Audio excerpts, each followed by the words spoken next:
Hi, everyone, or everyone who made it back into um, this program again. We did get lose connection there, so I hope we can pick it up and I'll just continue on. I'm not really sure where it cut out. It sounds like I had been going for a bit before um, I knew that had cut out. So I'm going to back up just to where I hope or around maybe where I was, which was just to begin to talk about the practicing with thought and emotion itself. And yes, so people are rolling in again, which is really nice. Thank you so much for your patience. Technology, it's there in one moment and gone the next, just as everything else in life, what to do. Here we are. Um, so, um, in practicing with thought, it's really bringing this aspect of being a human being into the realm of practice. And thoughts are a way that we struggle so much in our life and are so connected to you know fear and depression, that it makes it really important that we understand something of the simplicity of working with thoughts. And so when a thought is present, it's, on the simplest level, it's just knowing that a thought is there, which is different than being caught up in the story about the thought or the content of the thought. And and so with that, uh, how do we know the thoughts in our mind? I mean, just look now. How do you know when a thought is present? Very often there is an image, a visual object, a picture.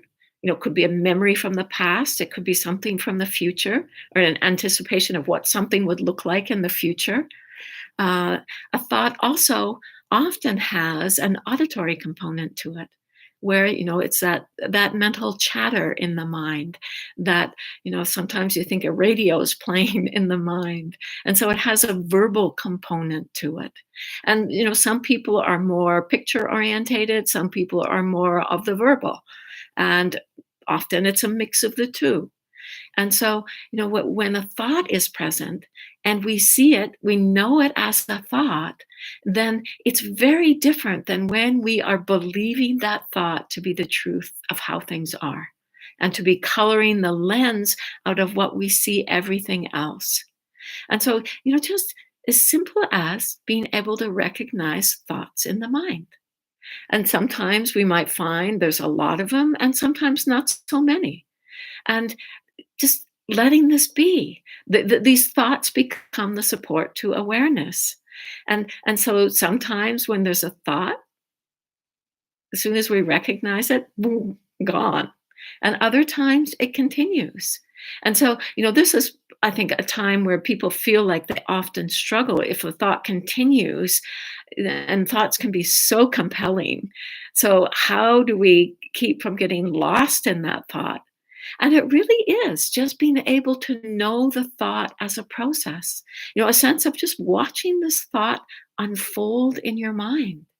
And, Mingyur Rinpoche has a great story or description that he gives. It's very much like an old man sitting on a park bench and he's watching children play, and they're playing below him. And, it's like watching the children play without being involved in the children playing. And so it really opens up the space in the mind. And then the emotion component is that very often, that there is a thought, it has an impact, it creates an effect. That, like, if the thought has a lot of, say, anger, fear connected to it, then there's a whole flavor that gets released, and that gets released into the atmosphere in the mind. And as well, the greatest place to be with emotions is, for me anyways, has been in the body, because a fearful thought, You just feel the clenching that happens. And for me, with fear, there's often a sense of stepping back. It's like almost like disconnect in that moment. Ooh, you feel that, and you're with that. You feel it, how this is reflected in the body, and that very often thoughts and emotions so closely tied together, and so we can really be with it as just how this is having an impact on us right now, and feeling, seeing, knowing, being with what is happening in our body. And for me, the body sensations is almost like where I experience pure emotion, because the story is so compelling. And the emotions, just seeing them in the body, feeling, moving, shifting, changing. And that's what we see, that what did seem solid and one thing, that it's, wow, it's fluid. There's a lot of different components to this. And so we're really just opening to that experience. And so right now, I'd like to do a little bit of practice with thought and emotion, and then we'll go into uh, uh, talking about the depression, the fear, the worry a bit more, and how this relates to how we work with any thoughts or emotions. Okay, so beginning by finding a comfortable body posture where the spine is upright, and yet there's a sense of relaxation and ease within the body.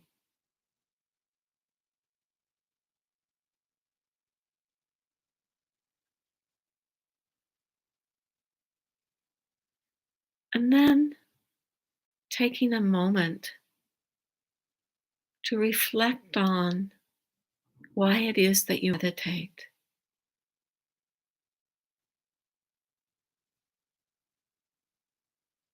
and the seeing how this is connected to our own desire to be happy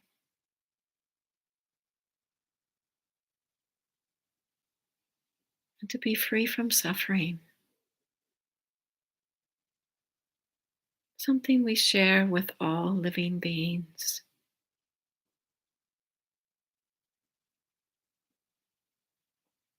And just setting a motivation for ourselves that is inclusive of our own desire to be happy, free from suffering, and opens out to being able to practice in a way that can be of benefit for all the beings whom are just like us.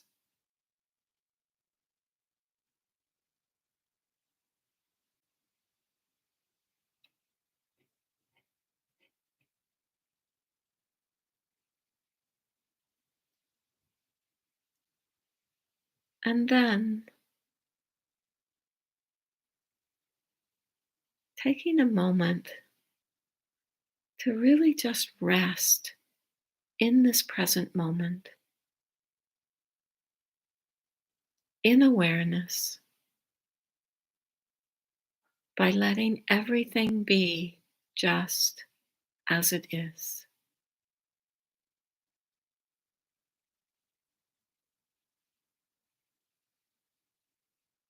Just relax and let be while being undistracted.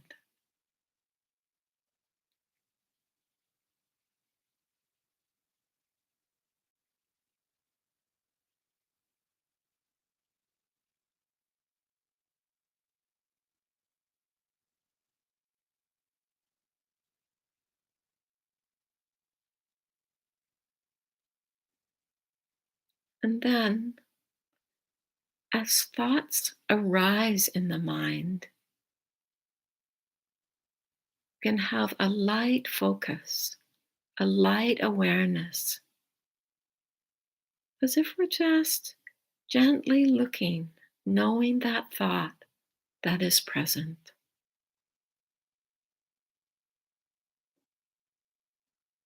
If it disappears, just resting in open awareness until the next thought arises.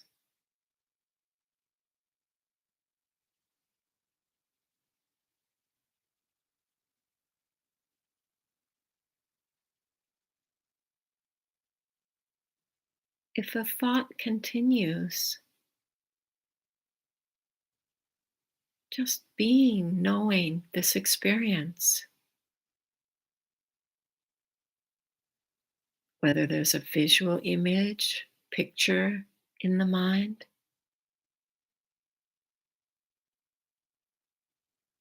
whether there's an auditory component, words, dialogue.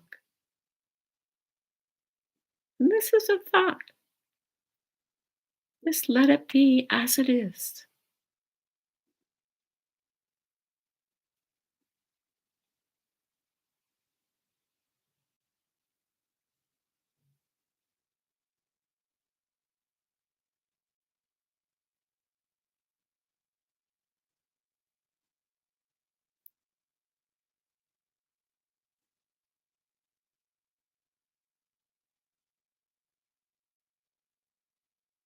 If we get lost in the thought, at the moment we recognize this, just again, let be.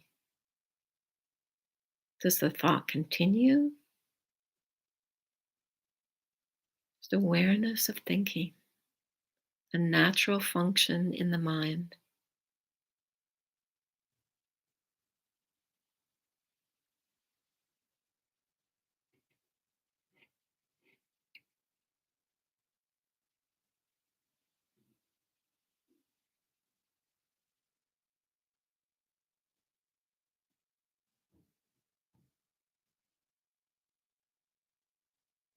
And then noticing if there's any emotions that are present. They may be connected to the thoughts, or it may just be the atmosphere in the mind, coloring, the lighting.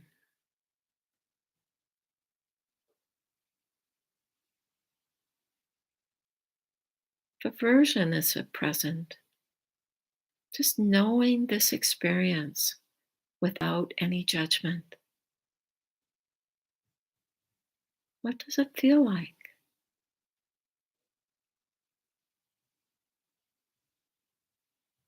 Seeing the thoughts, seeing the reflection in the body.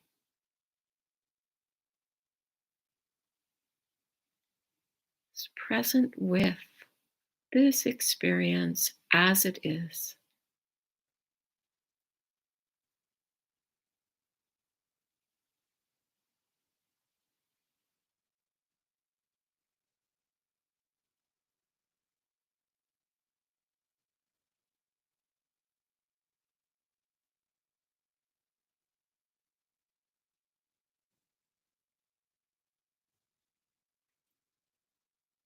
If we do find that fear, worry, depression are present, just have a sense of looking with fresh eyes. What's the experience of fear?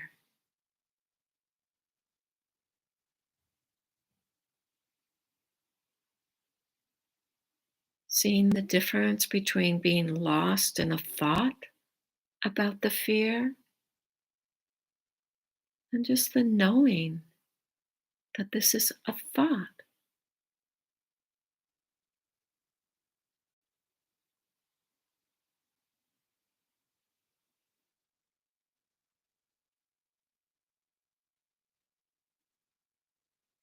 With each emotion, we might see different emotions that are connected to it.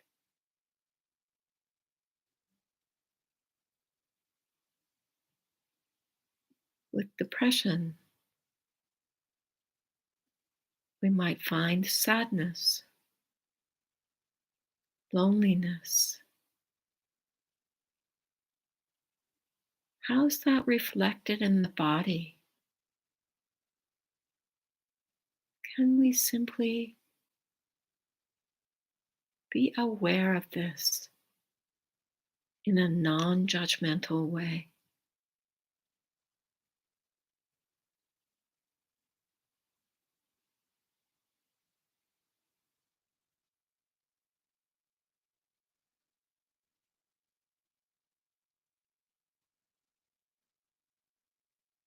Any emotion feels too strong, overwhelming,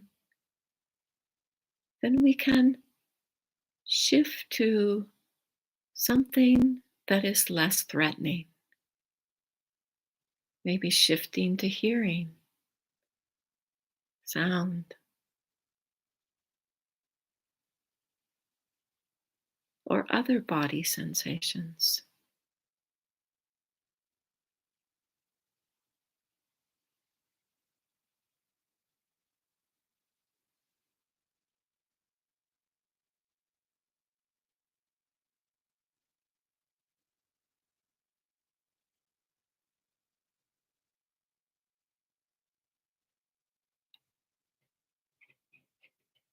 And then letting go of any focus. And once again, just letting the mind be natural as it is.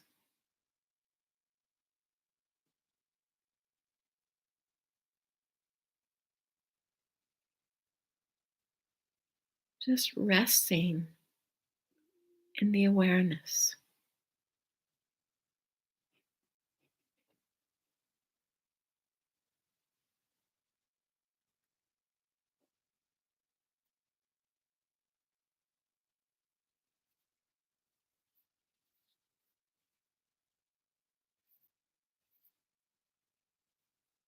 Okay, so,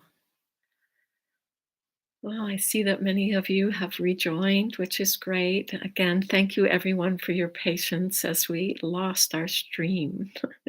um, and so now, there is a way in which the instructions for working with thought and emotion of whatever kind we experience is very similar, and what we will practice with as we practice with states of depression, as we practice with fear, as we practice with worry, the mind that just is locked into the what ifs and the trying to problem solve and get it right, and just that the way that the mind keeps biting at which is really hard, and it doesn't lead to, by following, it just leads to more suffering.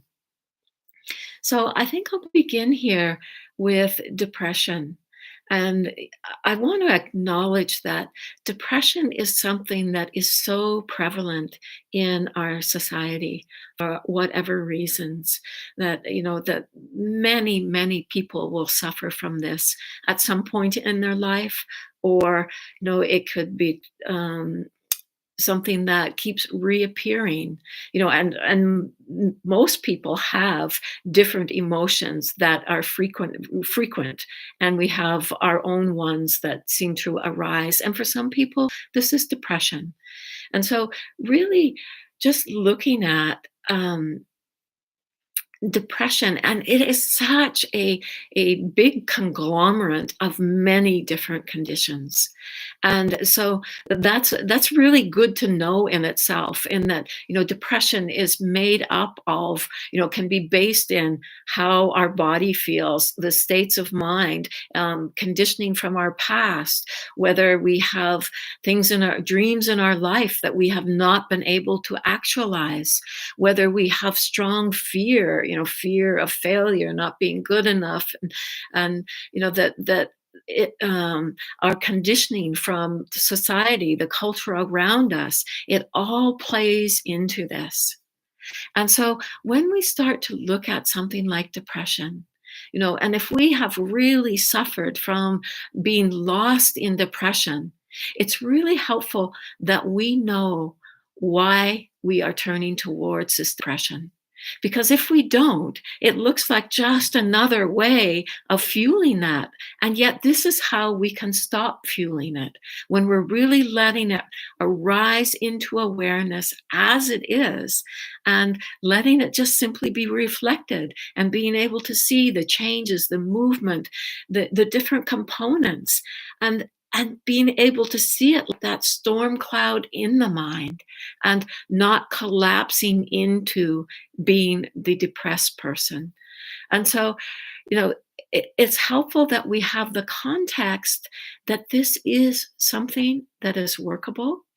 And with that, I want to say that we don't want to set up that workability as being meditation is going to cure me, it's the fix all.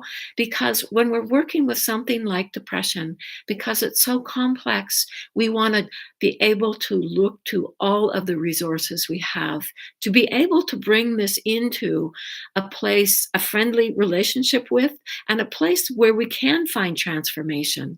And so we can't just have a big expectation of that. And we can't have an expectation of what that will look like. Because really, with something like depression, and just that willingness to look at it in a friendlier way, right there is something that where we are starting to look towards the qualities of love, compassion, and wisdom that are within us.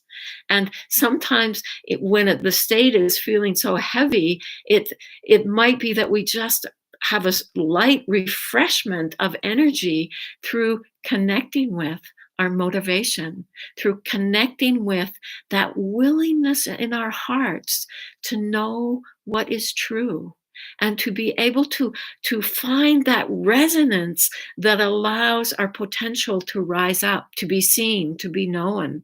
But sometimes it's just glimmers. It doesn't happen real quick.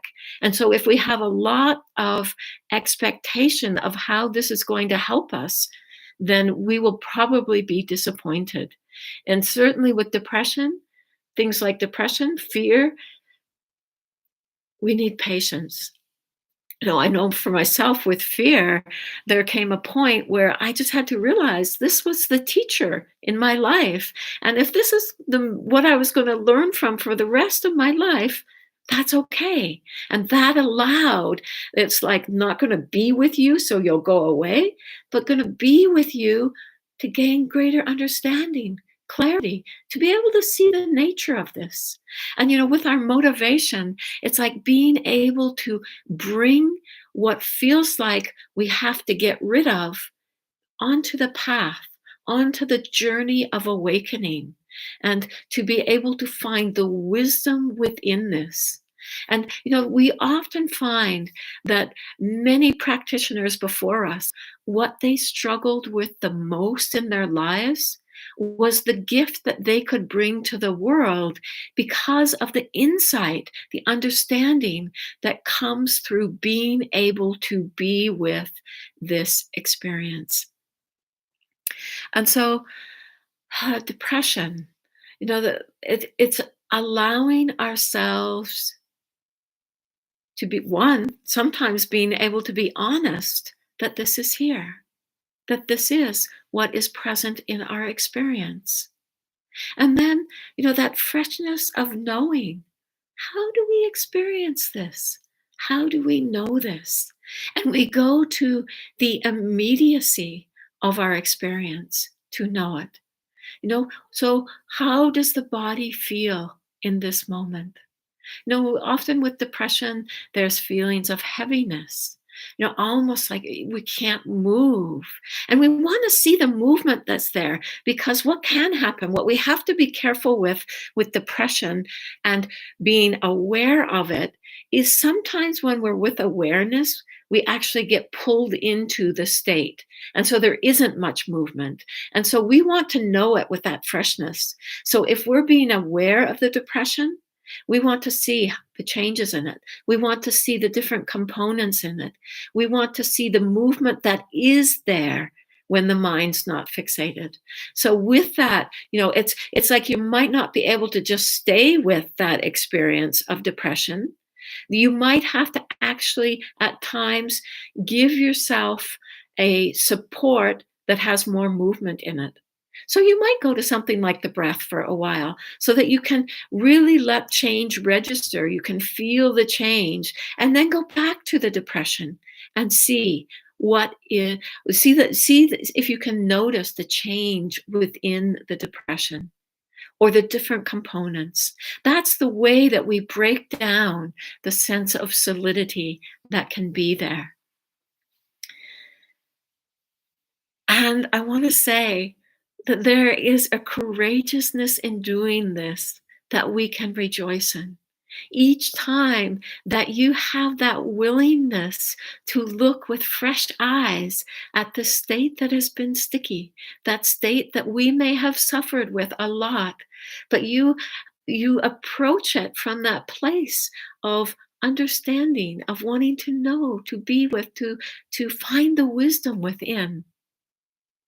Even just that intention is the expression of love, compassion, and wisdom. So rejoice in your doing this.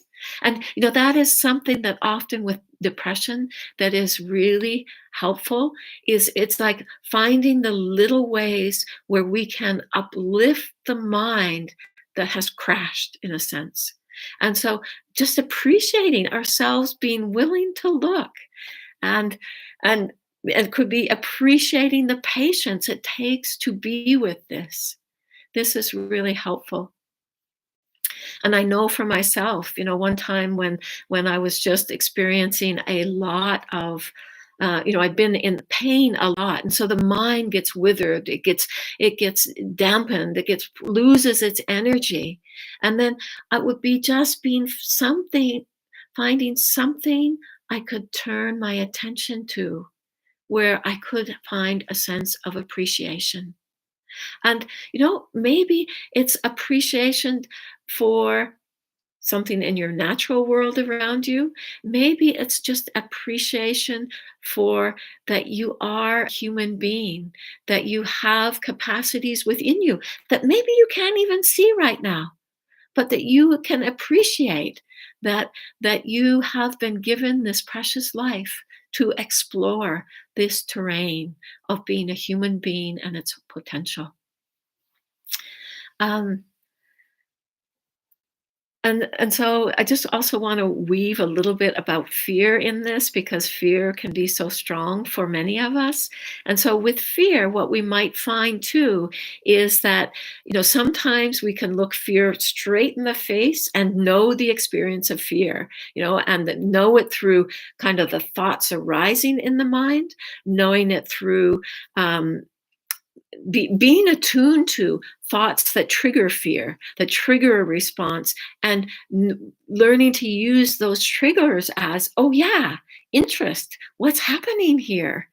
And so, sometimes we have the energy and the stabilizing of this recognition of awareness where we can really be with full-blown fear. And then other times we have to just know, ooh, fears fears in the room here, and okay, I see you, fear, and then finding what helps us to find balance with that fear. So sometimes it can be something like the breath again, or it could be sound, something that helps find that stability of recognition with awareness, because when that stability is there, that's when we find we have the energy and the capacity to meet it head on. But when it's not there, it's wisdom that's saying, hey, this is too much right now, but we're not pushing you away. We know you're here, but let's just look over here for a bit. Let's look at what's happening here and just be with this. And this is where remembering awareness is the essence of meditation. So when we're working with any of these states, we want to honor ourselves in this process and not be throwing ourselves into a place where we are, just locked into that depression, locked into the fear, locked into the worry.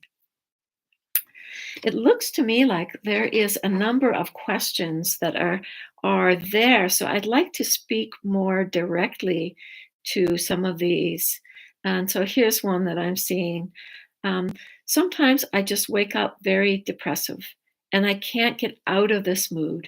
Should I just accept that I'm feeling and be with the sensations? Should I try something to lift my mind?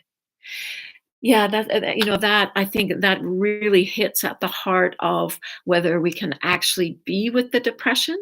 And so it's if you are, I think it is good to first acknowledge, accept this is what's here. That in itself is so helpful because, it's not like then we're trying to push the covers over that this is here, or we're not trying to deny it and soldier on in a way that we press it down in a way that we actually feed it.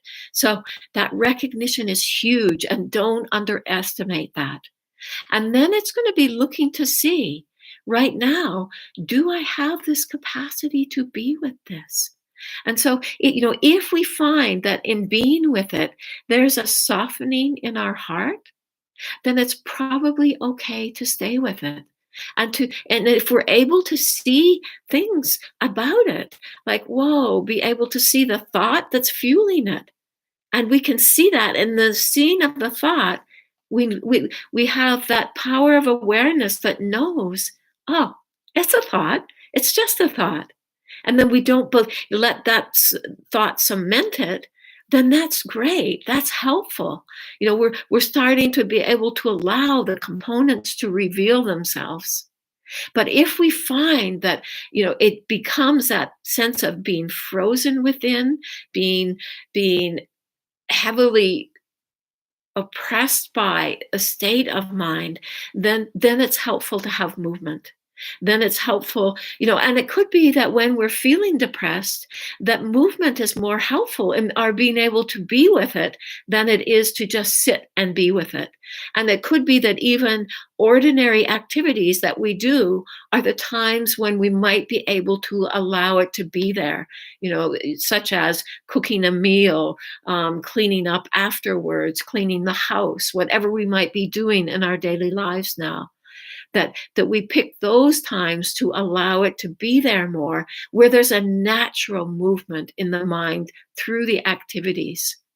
Or sometimes, and this walking, and I find this especially with fear, that movement, being able to just find the touchstones of contact with visceral sensations is really helpful. So you're having to listen to your experience to see what is the kindest responsiveness here. And that too is just so beautiful. So, um, you know, and to know that this is challenging stuff, and that for many of us, these patterns are really deep within us, and we need patience in the working with. And so, you know just finding the kindest way to be with this. And sometimes it can be to do something completely different and not to be giving any attention to the depression. And that can be going out, sitting on your balcony and looking around at nature, just letting it be what supports you in that time. Okay. Well, that kind of plays into the next question that I'm seeing. Depression is a paralysis for me. Thoughts and feelings drain away, numbness, giving up, and rather than letting go, watching is difficult. Yeah, so you do need to remember, we're not doing this to re-traumatize ourselves. We're not doing this to activate this in a way that brings it into a realm of more suffering. And that's a context is really helpful. That I am opening to this suffering to find the way to be free of suffering. And that's not the expectation this goes away, but to be able to find that understanding, the qualities of love, compassion within it, the wisdom, you know that so the context there is really helpful, and then the listening, the paying attention, the finding balance. And when it is too much, then looking towards where there is movement. And that's where the physical exercise, and it takes a lot when we're depressed because there's that lack of energy. And to make that move can often feel like, whoa, I can't. So letting it be a small movement, and then just building on that movement. And that's where knowing that this movement is helpful, it's healthy, it's inviting a healthiness into this state of mind. Okay. Oh, and so another question: how to deal with the thought, this thing in my life won't work anyways? Yeah, the thoughts of just being defeated. I mean, that's, and within that, this is the difference between being lost in that thought, and the weightiness, just seeing the weightiness of that thought. It's like, and all that's happened is we've given the power to that thought itself. That's all that's happened. We've believed it. This is true. And it's going to be this way forever. I mean, that is one of the heaviest thoughts in the world, that when we're in a place of suffering and we make the rest of our lives look this way. And it's no wonder we can't open to that. But that's where, okay, here we have a thought. It has a lot of weight. And how are we knowing this thought? What's actually the experience here? And so it could be there's strong images right in that moment. It could be that that it's that incessant voice that says you're never going to get it right, you're never going to get it right, you're never going to get it right. And then it's like, oh my goodness, that's only a thought. And it, pooh, it loses its power in that moment when we can just see it. But as I've mentioned, some of these things are very sticky and very deeply habituated. So it could be that it's a moment of being able to see that this is a thought, and then it continues, and we start to get pulled in. You don't, if it's really getting sticky, then find another support. And so with any of these states, with these habituated patterns, it's like we can be with it for a little bit, and then we want to give stability to that recognition of awareness. And then, so at that point, that's we alternate to something else. What else can we be aware of here? What can we meet with awareness? And then going back and forth between them. And one of the things, like, especially for me, because I have in my own life suffered so much around judgment of myself, that it's like, when I start to see that kind of a thought, as I heard a teaching from the Karmapa once about being able to smile at your mind. It's like, oh, I see you. I know you. There you are again. But that smile introduces that aspect of becoming friends with. And so just with all of this, it's needing to remember that we are shifting our relationship to these deep patterns that we may have, and in that way making them more pliable, workable, and so that we can really find the freedom within this. This is so important. um, with that, I'd like to share another teaching from Mingyur Rinpoche. And he says, no matter how trapped we may feel by anxiety, depression, or guilt, there is always another option available to us, and one that doesn't ask us to stop feeling what we already feel or to stop being who and what we are. Quite the contrary, when we know where to look and how to look, we can find peace of mind in the midst of raging emotions, profound insight in the midst of complete confusion, and the seeds of compassion in our darkest moments.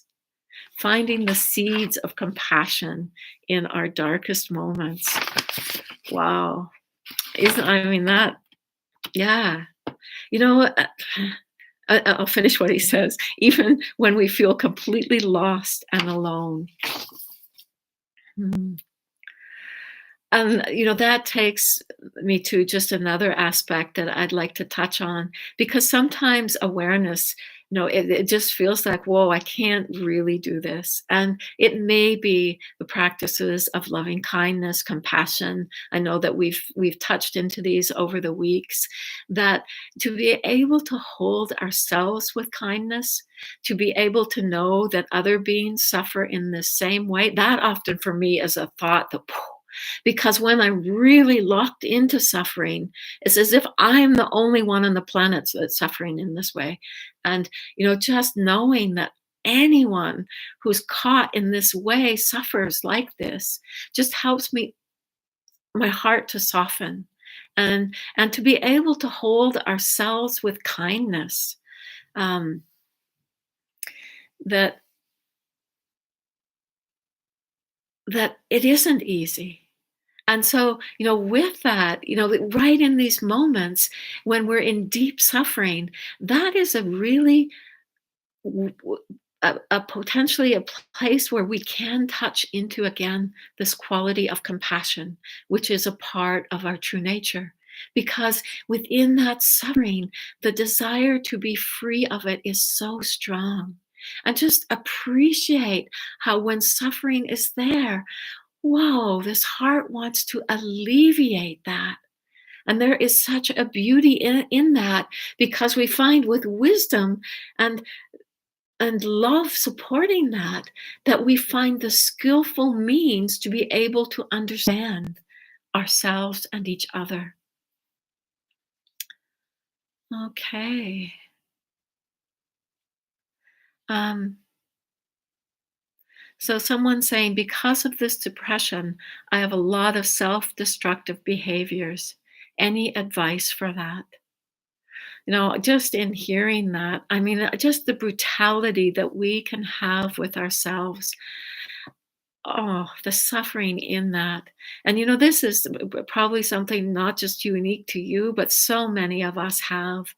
And, just even that we can have the honesty to see, wow, this is just self destructive. And be tender with our own heart in that moment. And just knowing, wow, this is suffering. And where that the compassion, the movement of the heart to alleviate that. And that's where it's like, then in that moment, it's the looking. What's helpful right here? What's going to help support me be with this in a way that leads to the end of suffering? And so, with that, it's like it might be seeing what is the trigger, what's the mind state that is now present. And maybe it's shame.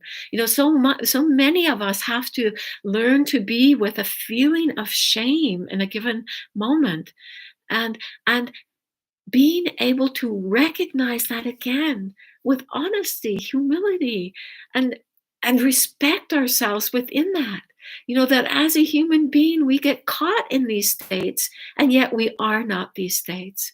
That these states are not the sum total of who we are. And so, really, being able to give a little bit of air, space, room when this habit clicks in again. Oh, wow, this hurts. And not blaming ourselves. These patterns are built up over time and through so many different components. And so much of that is our inner world and how the outer world plays into that. But we can really begin to shift how we turn up in these moments. So that's what you're working with. So in these moments, a sense of interest, curiosity, not compounding it. When we compound it, like, oh, gosh, look, you did that again, but instead it's like, whoa. And that may arise, but then we just see that, oh, there's judgment. And then, what's the effect of judgment? We see that that just kind of strengthens it, but we let that be seen. We let that be known because that's how we get the understanding. Hey, this doesn't lead to the end of suffering. This compounds it. But having patience, having gentleness, and that willingness to bring this to the path. And then when we have that willingness, it means, that we have taken this on in our lives in a way of we will just do the best with what life is giving us. In what from externally, internally, we will do the best with that. And that's what we can do as a human being. And so then for me, I often just rejoice in being on the path. That helps give me courage. That helps me to find strength. And then, certainly it helps when we find that we are joined by so many living beings on this journey, and we learn from each other on this. Ah, okay. Um, So another one, I accept my morning depression, and I know I'm not alone at this time. Is it helpful to have compassion for the others feeling this way? Yes, yes, yes. The more that compassion is really that learning to stand with the suffering in a way where our the qualities of our true nature shine through. And so many times if the suffering feels too personal to us, the feeling compassion for beings in suffering really starts to soften and open our hearts. um, so here's another question. There is always a part of me, like a background, that can't stop being self centered around me living my actual mental state. It always remains here and so strong. What can I do? Well, one aspect of this is as we practice, we really start to see through this sense of me. We start to see that, like all of these states, the sense of self is made up of so many different components that we have solidified. And this is me. And we start to see, no, that's not true. I mean, that it doesn't mean that everything evaporates and there's nothing. But what we start to see is that, what we've identified with is in our experience of self, there's something we've locked into. And so, um, you know, if we're, locked into my life, my being, and then we just see, "Poof, that's an illusion." I mean, and this is where the wisdom really comes in. And I know we're going to hear more about this, but, that's the beauty of the practice. The whole bubble gets popped in a certain sense. And of course, we quickly reconstruct it again and make the things reemerge. But the more that we see that none of this has to bind our hearts, that, but it doesn't mean it's easy. I'm not saying that at all. Um, but so this right down to this, any sense of I, me, mine gets popped. And we start to see, we have to allow that. The seeing that you can see, there's a sense of self there. This is really good news. And then, if you can be present with that and just see what's there. What is the experience of a sense of self? Just be with that in a playful way. Okay.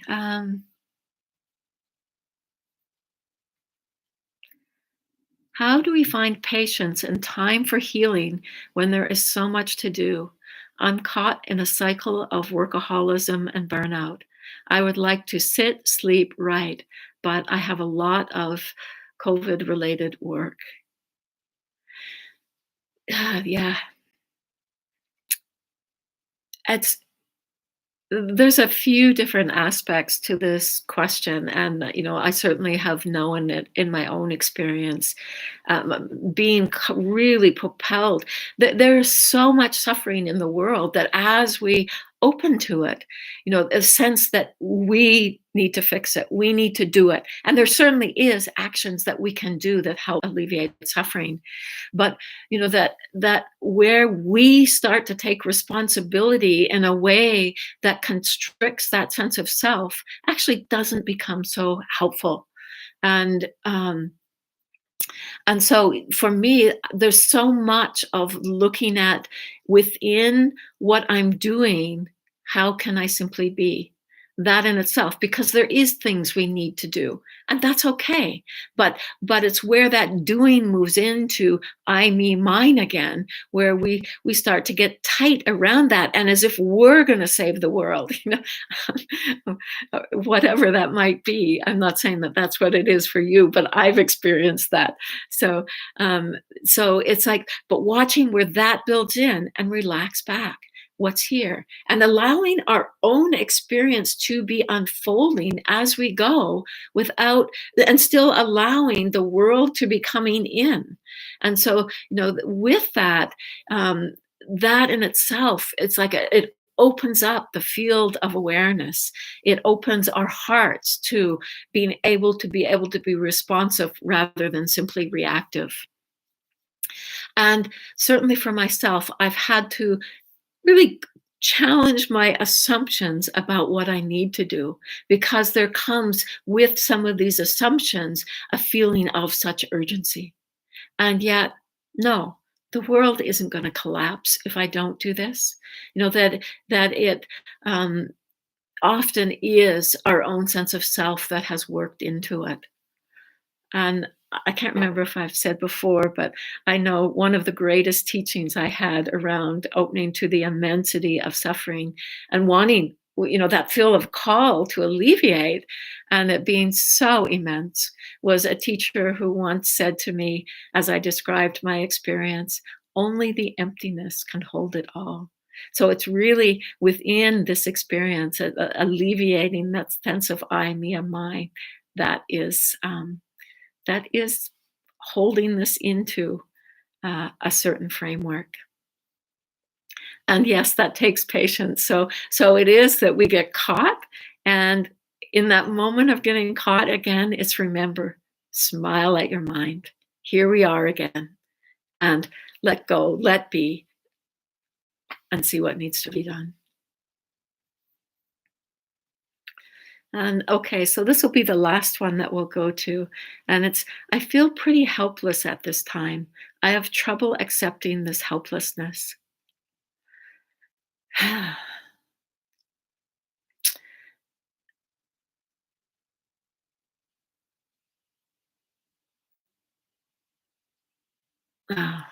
I mean, yeah, this one, my heart's touched by this.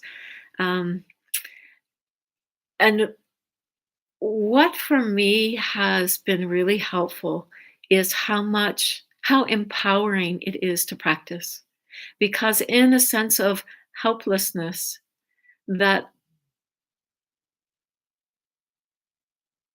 there's a way in which we really kind of can collapse and can become immobile within that. And and what we start to look to is that this power of awareness. We start to look to even, just the mind that knows this, not taking that for granted, that we can know this.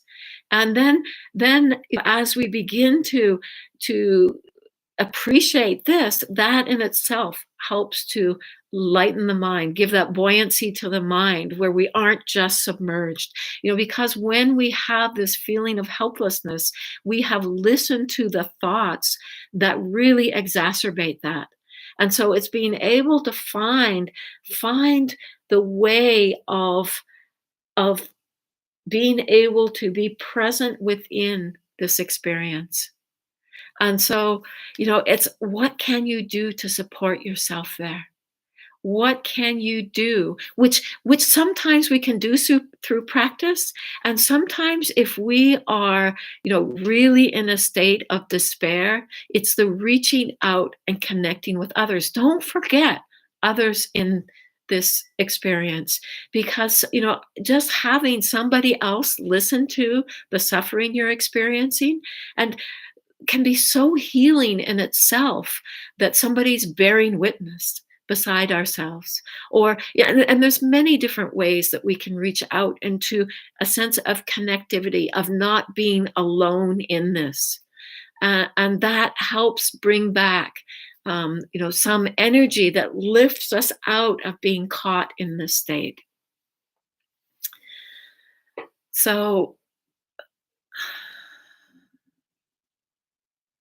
and for me at times too, when there's been just a great sense of hopelessness, despair, I've really reflected on that there has been many beings who have woken up out of confusion. And so sometimes I read books about those beings, because if you read their life stories, they have suffered a lot in their lives. And it's actually many times through immense amount of suffering that we find that motivation to to find the freedom within this, to because our heart's calling to us here.